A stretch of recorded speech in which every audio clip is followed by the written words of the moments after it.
Então fazemos uma oração juntos. Em nome do Pai, do Filho e do Espírito Santo. Amém. Ave Maria, cheia de graça, o Senhor é convosco.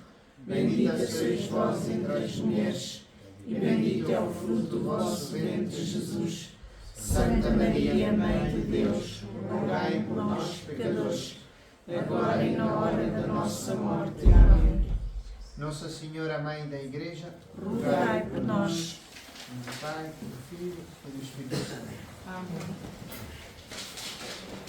Então, continuamos o nosso percurso, aprofundamos este mistério, aquilo que a Igreja é, e já chegamos à terceira catequese, que é tentar de aprofundar estas imagens, que são imagens principais que manifestam este mistério. Imagem de Igreja, povo de Deus, corpo de Cristo e templo do Espírito Santo. Já outra vez dissemos que Nosso Senhor revela, na Sagrada Escritura se revela este mistério da Igreja através também das imagens. Por quê? Porque cada imagem mostra este mistério de uma perspectiva diferente. Não? Então, as três são precisas para entender melhor. Mas na mesma não esgota aquilo que a Igreja é, porque é sempre um mistério deste amor de Deus por nós.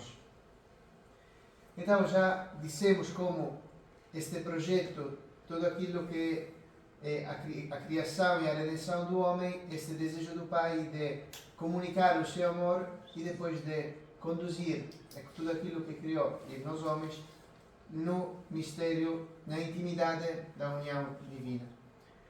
Então, estes três nomes que agora vamos aprofundar da Igreja têm a ver com toda a Santíssima Trindade, não? Porque a obra da criação e da redenção é uma obra que se chama, cioè uma obra fora de Deus, não?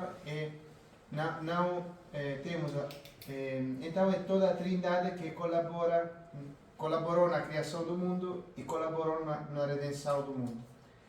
Mas cada imagem, cada nome dessas imagens, podemos referir-la mais a uma das três pessoas, não? Aquilo que se chama apropriação. Não? Por exemplo, a criação do mundo foi feita por obra das três pessoas, não é tudo Deus que criou. Deus criou o mundo, não é uma obra fora de si. Mas podemos dizer que esta obra tem mais a ver com o Pai, que o Pai é a origem de tudo, não é? Então também da criação. A redenção é obra da inteira Trindade, mas tem mais a ver com o Filho que se encarnou. Esse se chama, dizemos, apropriações. Não? Estas imagens têm a ver com cada uma das pessoas divinas. O povo de Deus tem a ver com o Pai que envia que manda o seu Filho, a sua palavra, para convocar o seu povo, como já vimos. Corpo de Cristo tem a ver com Nosso Senhor, com a segunda pessoa da Santíssima Trindade, e templo do Espírito Santo tem a ver com o Espírito Santo. São três imagens que são precisas as três para entender este mistério. Nenhuma delas esgota o mistério da Igreja. Então começamos a aprofundar estas imagens. A primeira imagem é aquela do povo de Deus, que é aquela que no documento do Concílio Vaticano II, Lumen Gentium, que dissemos aquilo que fala sobre este mistério da Igreja, é mais aprofundado, porque é mais aprofundado. O Catecismo diz assim: a Igreja não nasce da livre iniciativa dos homens, mas tem a sua origem e o seu sustento atual no desígnio eterno do Pai. Ele, querendo santificar e salvar os homens, não os chamou a um, sem nenhum vínculo entre eles, mas quis constituir entre eles um povo que o reconhecesse na verdade e o servisse santamente. Por isso escolheu para si o povo israelita, estabeleceu com ele uma aliança e formou-o progressivamente. Já na primeira catequese vimos esta preparação da Igreja no povo de Israel. Não? Então, Deus quer salvar o homem não singularmente, mas constituindo uma comunidade. Então, constitui este povo que depois, na nova aliança, será o povo da igreja, não? Este novo povo. E ele ficou fiel ao seu povo, embora, como já dissemos, muitas vezes fui negado, fui abandonado, este povo adorou outros deuses, mas ele ficou sempre fiel ao seu projeto, não? A este desígnio que tinha da eternidade de salvar o homem. Então, a igreja, este povo de Deus, tem algumas características. A primeira característica é que Deus não é propriedade de nenhum povo, não? Porque antigamente os povos que rodeavam Israel achavam que cada povo tinha o seu Deus, não? Então, como se pertencia a um território, não? Mas é Deus que chama e forma o seu povo para si. E este povo se pertence já não por descendência carnal, mas se pertence pela fé no mistério de Cristo. E se entra a tomar parte deste povo através do batismo, não? Que é a porta de todos os sacramentos, é a porta da fé. Depois, este povo tem como chefe, como cabeça, Jesus Cristo, que santifica, conduz todos os seus membros, então todo o corpo. Então, como vemos, as imagens não são separadas, não? Mas são sempre unidas entre eles. Este povo tem a liberdade de filhos de Deus, porque Jesus Cristo, que é o Filho de Deus, nos tornou também, através do batismo, filhos de Deus. Então, somos filhos. Este povo já não é só, não é só viver os mandamentos, evitar o pecado, mas também imitar, na própria vida, o mandamento novo do amor, que é a própria vida de Jesus. Então, dar a vida pelos outros, amar os outros como Ele nos amou. Esta missão é universal, porque já dissemos que Jesus Cristo é o único mediador da salvação entre Deus e os homens. Por quê? Porque Ele é único em toda a história da humanidade e que não tem nada a ver com todos os outros profetas, com todos os outros... Por quê? Porque é o único que é, no mesmo tempo, verdadeiro Deus e verdadeiro homem. Então é o único que podia fazer podia ser mediador e reconciliar o homem com Deus. E depois, outra característica é que este povo caminha, como o povo de Israel caminhava para chegar na terra prometida, este povo caminha para a plena comunhão com Deus, que será no reino dos céus, na eternidade. Mas enquanto caminha, já nesta terra, pregusta, não sei se diz pregusta, mas já leva consigo algumas coisas, antecipa aquilo que será no reino dos céus, não? E leva sobre esta terra aquele reino.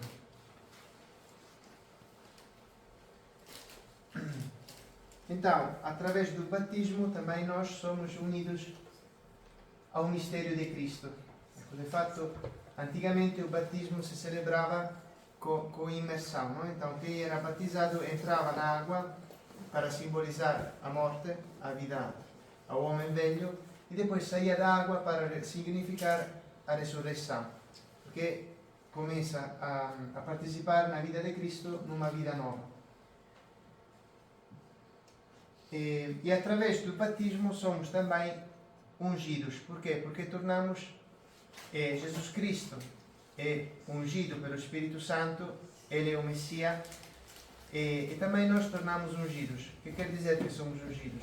Que participamos das funções de Jesus Cristo, que são três: a função sacerdotal, a função profética e a função real.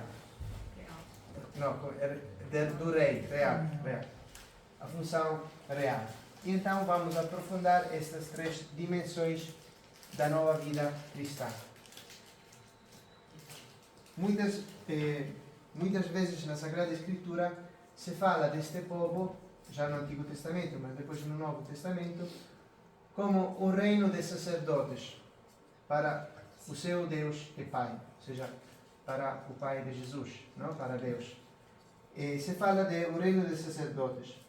Também o povo tem um sacerdócio santo para oferecer sacrifícios espirituais agradáveis a Deus por Jesus Cristo.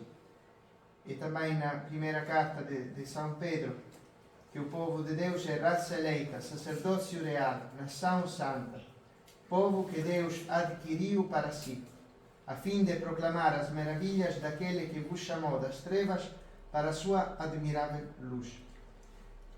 Então, este aspecto da nossa vida é aquilo que, ser reino de sacerdotes, é aquilo que no magistério foi depois chamado o sacerdócio comum dos fiéis. Ou seja, todos os batizados participam também do sacerdócio. Sacerdócio comum dos fiéis. Por quê? Porque todos são consagrados para formar uma morada espiritual e um sacerdócio santo. E agora vamos aprofundar esta expressão. Então, uma pergunta dificílima agora. Quem sabe adivinhar quem é este santo? Allora, alguns indícios. Tem o hábito, então, religioso, tem o hábito branco e preto. Já é um indício, uma pista. Depois, tem cara de uma pessoa muito inteligente. E parece também que tem muita profundidade. Está o Espírito Santo que lhe sugere as coisas de dizer ao ouvido. Então, uma pessoa muito... O nome deste santo, alguém quer adivinhar? O nome deste santo... Como? Santo Tomás de Aquino. Allora, esse santo é Santo Tomás de Aquino. E está esta passagem que é muito linda, que nos exprime bem o que é o sacerdócio comum dos fiéis. Embora ele não o chamava assim, porque ainda não estava esta definição, mas meditando sobre a Sagrada Escritura, dizia isto. Talvez não saibais que também vós, ou seja, toda a Igreja de Deus, recebeu o dom do sacerdócio. Isso obriga-te a oferecer a Deus uma hóstia de oração, uma hóstia de louvor, uma hóstia de misericórdia, uma hóstia de modesta castidade, uma hóstia de justiça, de santidade. Se rinuncio a tudo o que possuo, se carrego a minha cruz e caminho após Cristo, ofereci um sacrifício no altar de Deus.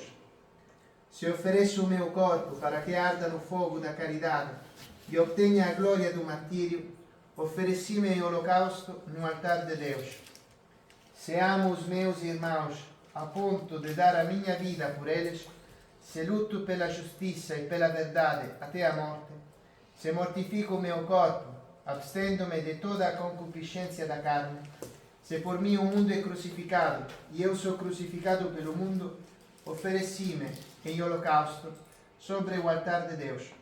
Eu sou sacerdote do meu próprio sacrifício. Então, isto é uma coisa muito importante, não? No sentido que somos, através do batismo, somos unidos a Cristo, não? É Jesus que uniu a sua divindade, uniu a nossa humanidade e fez com que a nossa humanidade pudesse dar culto a Deus, não? E então, desde aquele momento, tudo aquilo que nós fazemos da nossa própria vida, até a coisa mais insignificante, que pode ser o respiro, pode ser qualquer coisa mais insignificante, não é já uma ação só humana, mas é uma ação com a qual podemos adorar e dar culto ao Senhor. Por quê? Porque o Senhor nos tornou sacerdotes desta nova aliança. Então, poder oferecer nós próprios, em tudo aquilo que fazemos, até as coisas mais pequenas, como ato de adoração para com o Senhor. Do sacerdócio comum provém os meios e a obrigação de lutar pela santidade e de exercer o apostolado. E questa pronto, levar esta missão, não, que temos, levar o reino de Deus no mundo. E então tentamos ainda de entender melhor. Então, se pode participar, agora vamos a fazer uma diferença. Está entre as duas maneiras de participar ao sacerdócio de Cristo. Porque dissemos que Cristo é o único mediador entre Deus e os homens, não? Então ele, também com a nossa humanidade, tornou toda a sua vida um ato de adoração e de culto para com Deus Pai. Mas se pode participar neste sacerdócio em duas maneiras. Então temos o sacerdócio comum, que é aquilo que recebemos todos nós através do batismo, e depois o sacerdócio ministerial, que é aquilo. Qual é a diferença? Se participa nestes dois sacerdócios pelos sacramentos recebidos, não? Através do batismo e da confirmação, sacerdócio comum dos fiéis, através do sacramento da ordenação sacerdotal, se participa no sacerdócio ministerial. E agora vamos explicar a diferença. O sacerdócio comum dos fiéis e o sacerdócio ministerial ou hierárquico, embora essencialmente diferentes e não apenas em grau, estão todavia ordenados um ao outro, pois ambos, cada um a seu modo, participam do único sacerdócio de Cristo. Então, qual é a diferença? A diferença é que, então, temos este único sacerdócio, então uma única origem, mas participamos de duas maneiras diferentes. Todos somos batizados, como se dizer, sacerdócio, podemos oferecer a nossa vida, o nosso corpo, todo o nosso ser como um sacrifício agradável a Deus, mas o Senhor escolheu também de participar nesta outra maneira, ou seja, participar também no sacerdócio ministerial, que é tornar presente na igreja aquilo que o Senhor Jesus é, ou seja, a cabeça da igreja, não? Então, a sua dimensão de governar, santificar e ensinar a mestrar na igreja. Então, isto se torna presente na igreja através da participação do sacerdócio ministerial, com o qual participamos os sacerdotes ordenados. Então, são dois sacerdócios, mas não são em contraste um com o outro. E também lemos que não é uma diferença só de grau, não? O que quer dizer que não é uma diferença de grau? Quer dizer que se o Senhor me chama a ser sacerdote, eu me torno santo fazendo o sacerdote, não? E vivendo bem o meu batismo e o meu sacerdócio.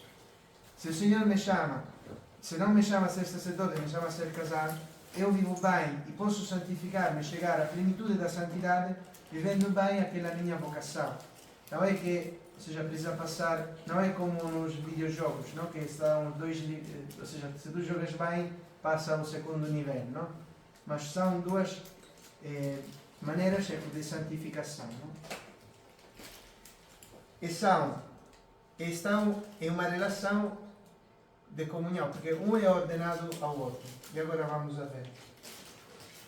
Os fiéis exercem o sacerdócio com a participação nos sacramentos, com a oração e a ação de graças, com o testemunho de uma vida santa, com a abnegação e a caridade operosa. E depois, os sacerdotes, que também são fiéis batizados, mas além disto, o ministro, por outro lado, exerce o sacerdócio com o poder sagrado, de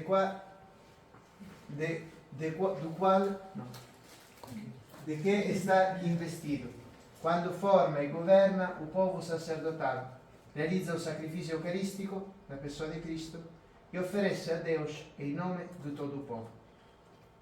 Então, continua, torna presente, governa, e santifica e ensina no povo de Deus. Então, dissemos que são estes dois sacerdócios, estas duas maneiras de participar no sacerdócio de Cristo, são ordenados um ao outro. Não está esta comunhão. Em que sentido? Allora, no sentido que o sacerdócio comum é aquilo que tem uma prioridade essencial, se diz. Por quê?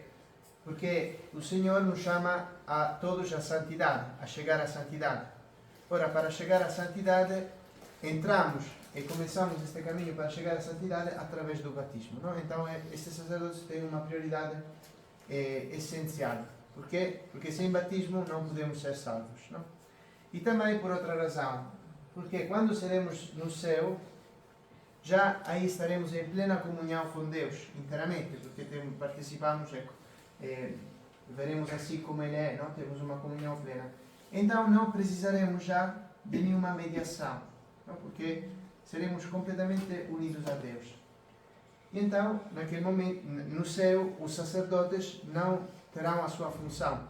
Embora continuem a ser sacerdotes, como também os batizados continuam a ser batizados, porque recebemos o caráter indelével, ou seja, ficamos batizados e ficamos sempre sacerdotes, mas não haverá necessidade, porque estamos diretamente unidos a Deus.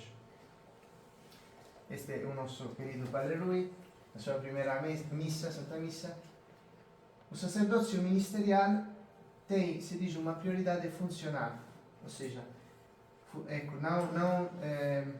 não nos enganamos pela palavra funcional. Não? Funcional não quer dizer que é só uma coisa como uma coisa que deve fazer e que está fora de si, não? Porque através da ordenação também ele recebe um caráter indelével, algo de mesmo no seu ser muda, não?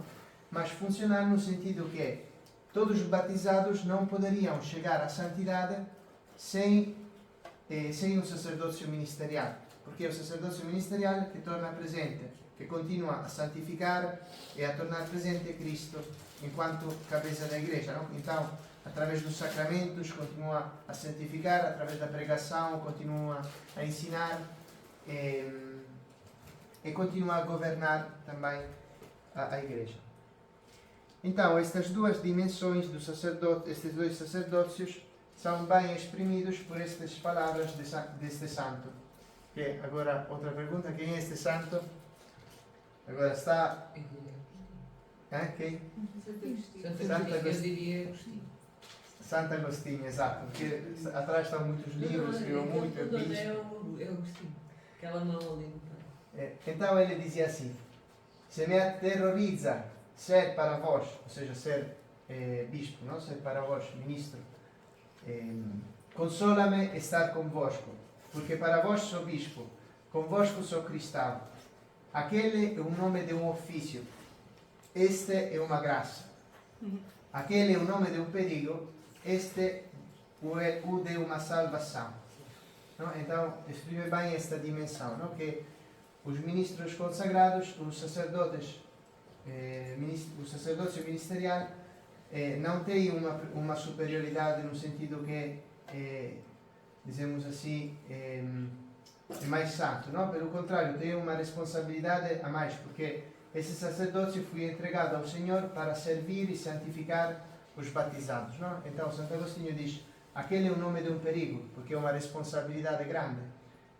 Aquilo de ser batizado como vós, de ser batizado como vós, é um nome de uma salvação, porque é através do batismo que nos tornamos salvos, não? Então, esta diferença. Ok. E depois continuamos com... dissemos que participamos com o batismo da função sacerdotal de Cristo, da função profética. Que quer dizer que nós, unidos a Cristo, também somos profetas. Cristo, como é que foi profeta? Ele revelou a intimidade de Deus, revelou o seu Pai e deu testemunho, ensinou com a nova lei, a caridade, e deu testemunho daquilo que ensinou até ao ponto de dar a vida, para ficar fiel àquilo que ensinou. Ao ponto que, quando ele falava, diziam todos: ele não fala como os escribas e os fariseus, não? Porque fala como um que tem autoridade. Quer dizer que ele vivia verdadeiramente aquilo que anunciava. E para ficar fiel à verdade, chegou ao ponto também de dar a própria vida.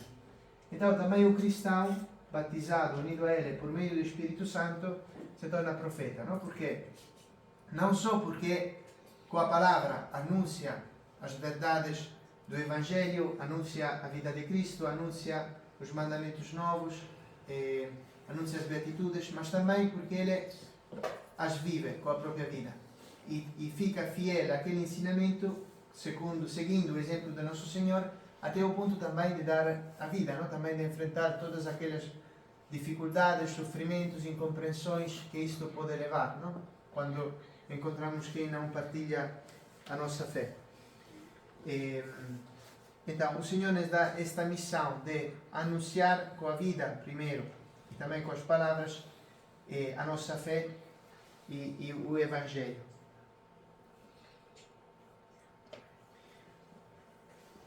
E depois também participamos da realeza de Cristo. Então, o que quer dizer que participamos da realeza de Cristo? Como é que Cristo mostrou a sua realeza? Porque ele assumiu a nossa natureza humana e com sua vida demonstrou que ele tinha poder de enfrentar tudo aquilo que foi causado pelo pecado, do qual o homem não podia enfrentar. Por exemplo, o poder que tinha contra os demônios, não? Que ele expulsava os demônios, contra a tentação, o poder que tinha sobre o sofrimento, sobre as doenças, até ao poder que tinha sobre a morte, não? Até a ressuscitar os mortos e a ressuscitar ele próprio. Então ele assim manifesta a sua realeza. Mas também nos manifesta a realeza de o homem que, ou seja, no pecado original, antes do pecado original, o homem era perfeitamente ordenado, não? E nele toda a sua inteligência, a sua vontade, as suas paixões, não havia nenhuma competição, nenhuma desordem. E tudo era orientado para fazer o bem, para adorar, servir o Senhor e para amar os outros, não? E tudo estava bem orientado. Depois do pecado, no homem começou a entrar uma desordem, pelo qual temos a inclinação a fazer o mal, mas também as nossas paixões já não andam segundo a razão, e muitas vezes a razão não consegue ver o bem, mas fica enganada, e também quando vemos o bem, a vontade não tem a força de fazer o bem, não? Entrou esta desordem. Também a realeza de Cristo se manifesta com que toda a sua humanidade, toda a sua vida foi completamente ordenada para dar a vida pelos outros, para Deus e para nós. E então, também nós, entrando através do batismo com o Espírito Santo, partilhamos a vida de Cristo, também a sua graça em nós gera nos leva a ter esta realeza, não? Porque quando somos unidos a Cristo, se nós não queremos, a tentação fica só tentação, não podemos entrar no pecado sem nossa vontade. E também, devagarinho, a graça, com o nosso exercício, com as nossas virtudes, começa a ordenar tudo aquilo que as nossas paixões, a nossa vontade, os nossos desejos, para retomar aquela unidade, não? Para amar e servir o Senhor. Mas também esta realeza se manifesta na nossa vida cristã quando, como o Senhor Jesus, entrando na história, levou a salvação na história, então, lutou contra o mal, expulsando o demônio, lutou contra o mal do pecado, não? Para nos dar a salvação, lutou pela justiça, ajudou os pobres, ajudou os doentes, lutou contra todas as formas de mal, não? Também nós, com a nossa vida cristã, podemos manifestar esta realeza que Jesus tem. Quando em cada aspecto da nossa vida, no nosso trabalho, na nossa família, na sociedade, até na política, em tudo aquilo que fazemos na nossa vida, levamos a vida cristã. Então, lutamos como pudermos contra todas as formas de injustiças, de mal, sobretudo contra o pecado, contra tudo aquilo que nos afasta de Deus. Mas também com as instituições sociais. É por isso pus a imagem do coração imaculado de Maria, não? É mesmo aquilo que o nosso lema nos diz. Por meio do meu coração imaculado, levai Cristo ao mundo, não? Levar Cristo ao mundo quer dizer isto, não? Fazer com que toda a sociedade, toda a vida humana seja enchida, não? Com a graça de Cristo e possa, através de ti, também lutar contra todas as formas de mal. Ok. Agora passamos a esta segunda imagem que vamos aprofundar, que é a igreja como corpo de Cristo. esta é uma imagem, não? Da mesma maneira com que no nosso corpo temos vários membros, todos diferentes, mas que agem e são todos unidos pelo nosso princípio de vida, que é a nossa alma, não? São todos unidos, agem e colaboram juntos. Assim na igreja temos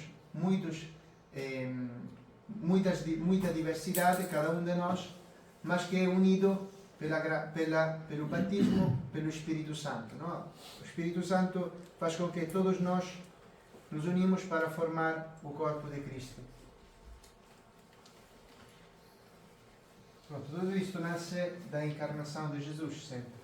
Porque como no Verbo encarnado as naturezas humana e divina estão unidas, hipostaticamente quer dizer aquilo que vemos outra vez, não? Se lembram que falamos de Nestório e de Eutique, não? Que eram aqueles dois que diziam, hipostaticamente quer dizer que as duas naturezas humana e divina são unidas num único sujeito, que é a pessoa divina, não?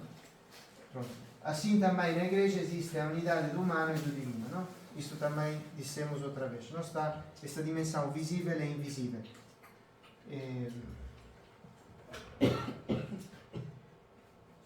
Então falamos, a maneira de chamar este corpo é corpo místico. Também é preciso entender bem a palavra místico. Místico não quer dizer que só como se fosse uma imagem, não? Mas na realidade não tem nada a ver, não? Como se fosse, parece como o corpo humano, mas não tem nada a ver com só uma imagem. Não é isto, não? Porque e nem que é uma unidade simplesmente exterior, como podia ser, por exemplo, em um partido político, todos estão juntos, mas por quê? Porque partilham as mesmas ideias, mas entre eles não há nada que os une realmente, não? É só uma união exterior. Mas místico quer dizer que esta união é realizada, é uma união real, mas também misteriosa, não? É algo que podemos ver e algo que não se pode ver, como já explicamos. Mas é real, está uma unidade profunda. Até que dizíamos também no passado, a igreja se chamava Corpo de Cristo, não? E a Eucaristia se chamava Corpo Místico. Depois, como dissemos, por causa das heresias contra a presença real de Cristo na Eucaristia, preferiu-se mudar o nome, não? Mas é uma união profunda e real, operada pela graça, pelo Espírito Santo. As características desta união são, como dissemos, que Cristo é a cabeça do corpo, a unidade entre todos os fiéis e que também a igreja se torna esposa de Cristo.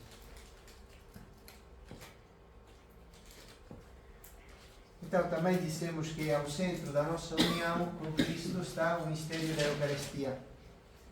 Porque aquilo que realiza este sacramento, dissemos que o sacramento é um sinal eficaz da graça, não? Ou seja, que aquele sinal produz causa a graça, porque Deus ligou esta graça àquele sinal.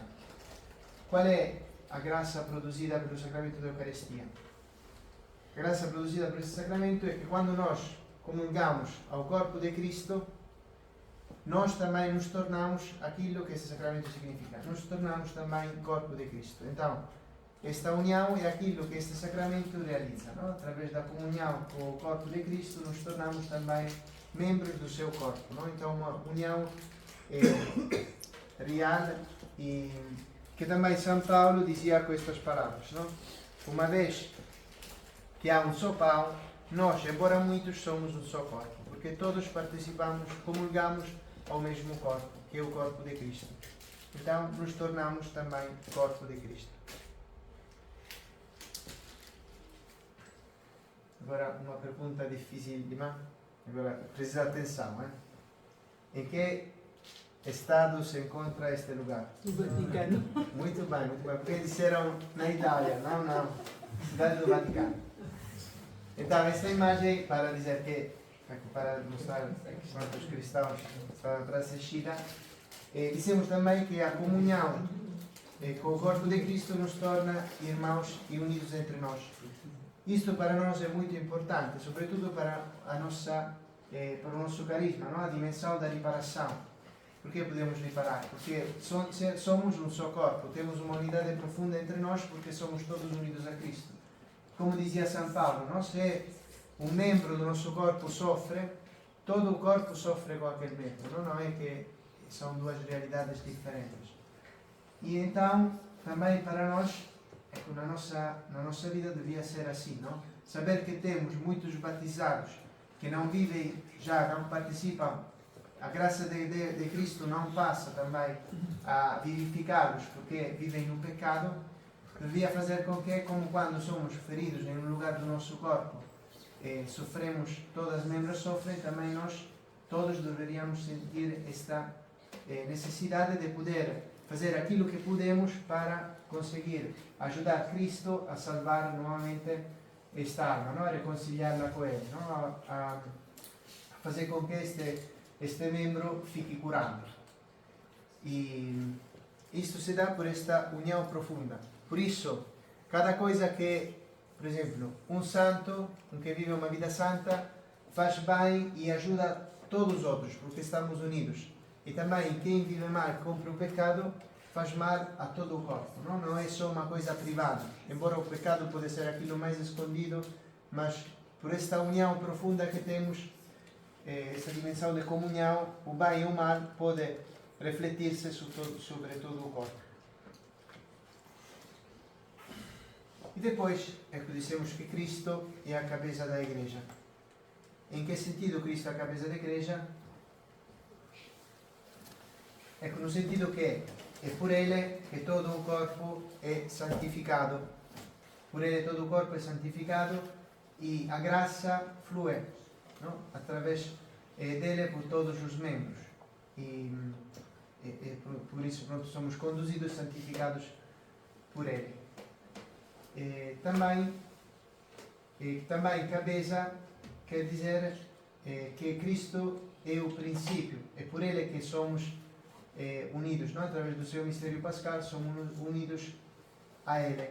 Por quê? Porque desde quando Deus, dizemos, princípio no sentido que tudo aquilo que foi criado e também aquilo que foi redimido, tudo isto foi feito em vista de Cristo, não? Quando no Gênesis lemos que Deus criou o homem e fez o homem à imagem de Deus, não? O fez à sua imagem. Quando é que entendemos bem estas palavras? Quando, depois da encarnação, Deus se faz homem, não? E então, aquela imagem à qual todos podemos chegar e somos chamados a conformar-nos é Jesus Cristo encarnado, não? Ele é o princípio da criação. Mas também Ele é o princípio da redenção, porque foi por Ele que, assumindo a nossa natureza humana, quis fazer com que esta nossa humanidade se tornasse uma nova criatura, através da sua paixão, morte e ressurreição.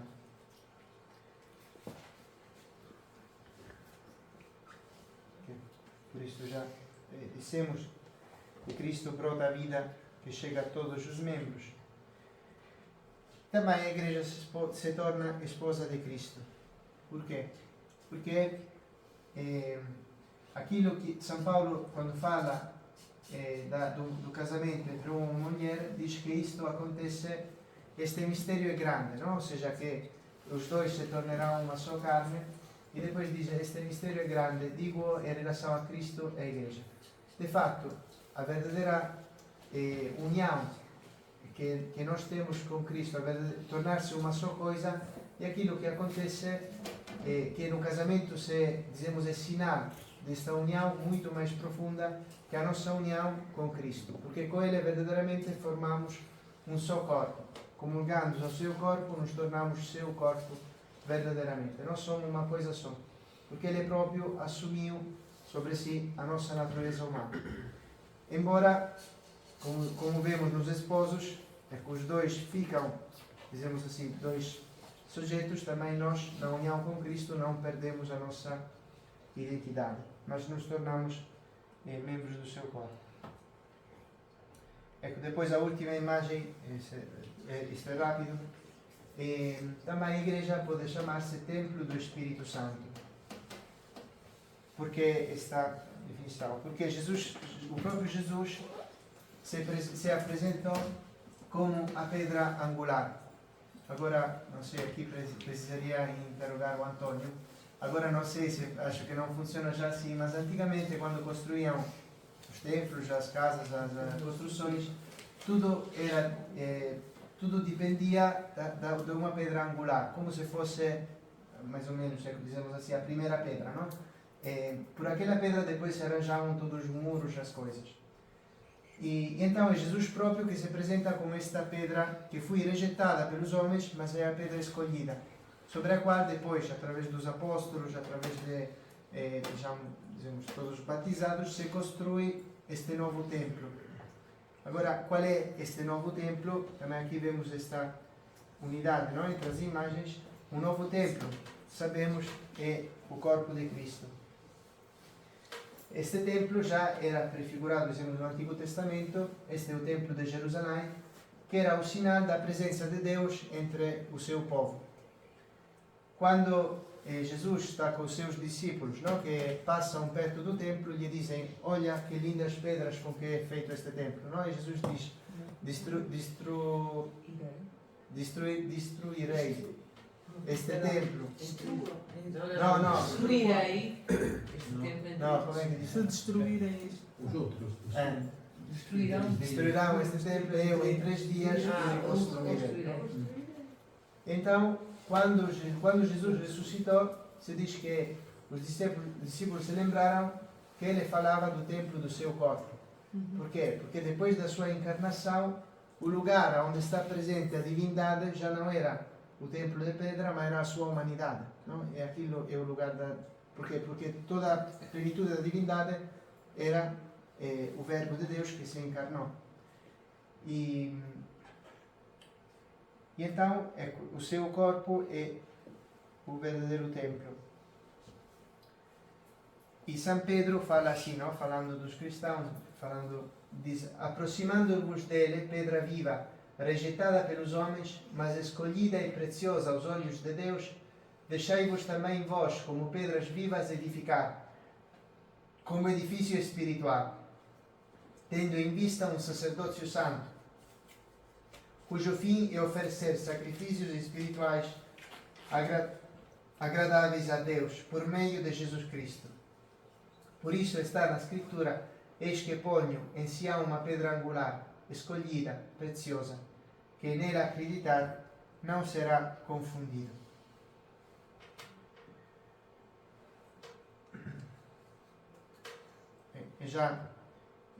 Porquê templo de Deus? Porque em cada batizado, a alma, dizemos, da igreja, deste templo, deste corpo, é o Espírito Santo, não? Que santifica, vivifica este templo. E que faz com que em cada um esteja esta unidade, não? entre todos os membros.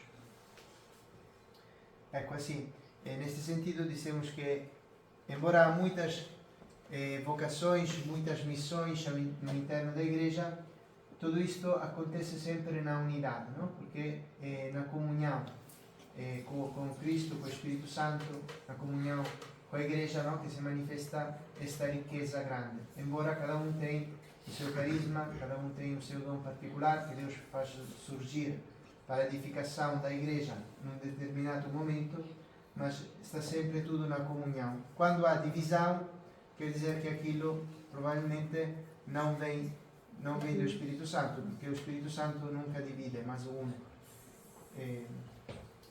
Depois, para concluir, está esta passagem do Apocalipse que fala desta dimensão, não? Quando ele vê o povo de Deus no reino de Deus como o povo de todos os santos, que já são em uma união tão plena com Deus que não precisam já de haver um templo, porque são eles próprios o templo onde reside a divindade. Eis a tenda de Deus entre os homens. Ele estabelecerá entre eles a sua tenda. Eles serão o seu povo e o próprio Deus estará com eles. Será o seu Deus. Aquilo que aqui já pregustamos se cumprirá definitivamente no reino dos céus.